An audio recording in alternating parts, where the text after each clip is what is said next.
ഇപ്പോൾ എല്ലാവരെയും പ്രശ്നം ചൂടാണ് അല്ലേ? അതിനൊരു പരിഹാരമുണ്ട്.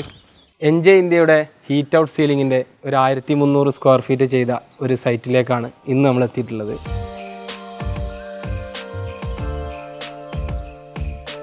ഈ വീടിൻ്റെ ഒരു പ്രത്യേകത എന്ന് പറഞ്ഞു കഴിഞ്ഞാൽ എല്ലാം ഒരു വുഡ് ഫിനിഷിങ് വേണമെന്നായിരുന്നു കസ്റ്റമറുടെ റിക്വയർമെൻറ്റ്.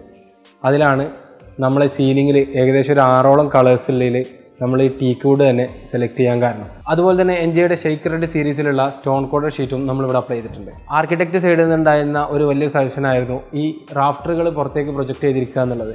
അതുകൊണ്ട് തന്നെ ഈ വുഡൻ ഫിനിഷിംഗ് ഒന്നുകൂടെ ഹൈലൈറ്റ് ചെയ്ത് കാണിക്കും എന്നുള്ളത് കൊണ്ട് തന്നെ നമ്മളിതെല്ലാം ബർലിങ്ങിലേക്കാണ് ഡയറക്റ്റ് സ്ക്രൂ ചെയ്തിട്ടുള്ളത്. പോളിയൂറത്തേൻ ഫോമും അലുമിനിയം ഫോയിലുള്ള ഈ ഒരു മെറ്റീരിയൽ 16 mm തിക്നെസ്സിലാണ് വരുന്നത്. അതുകൊണ്ട് തന്നെ ഏകദേശം 95% മുകളിൽ ഹീറ്റിന് റെസിസ്റ്റ് ചെയ്യും എന്നുള്ളതാണ് ഏറ്റവും വലിയ പ്രത്യേകത. ഈ വീടിൻ്റെ മൊത്തം വർക്ക് കംപ്ലീറ്റ് ആകുന്ന സമയത്ത് മൊത്തം ഔട്ട്ലുക്ക് തന്നെ മാറ്റിയെടുക്കാൻ വേണ്ടിയിട്ട് നമ്മുടെ എൻജെ ഹീറ്റ് ഔട്ടിന് സാധിച്ചിട്ടുണ്ട്. എക്സ്റ്റീരിയറും ഇൻറ്റീരിയറും ഒരുപോലെ ഉപയോഗിക്കാൻ പറ്റും എന്നുള്ളതാണ് എൻജെ ഹീറ്റ് ഔട്ടിനെ മറ്റുള്ള സീലിംഗിൽ നിന്നും വ്യത്യസ്തമാക്കുന്നത്. ഈ ഒരു സൈറ്റിൽ എക്സ്റ്റീരിയറിൽ നമ്മൾ സൺഷെയ്ഡിൻ്റെ താഴെയും ഇൻറ്റീരിയറിൽ നമ്മൾ ലിവിംഗ് ഹാളിലും റൂമുകളിലുമാണ് എൻജെ ഹീറ്റ് ഔട്ട് അപ്ലൈ ചെയ്തിട്ടുള്ളത്.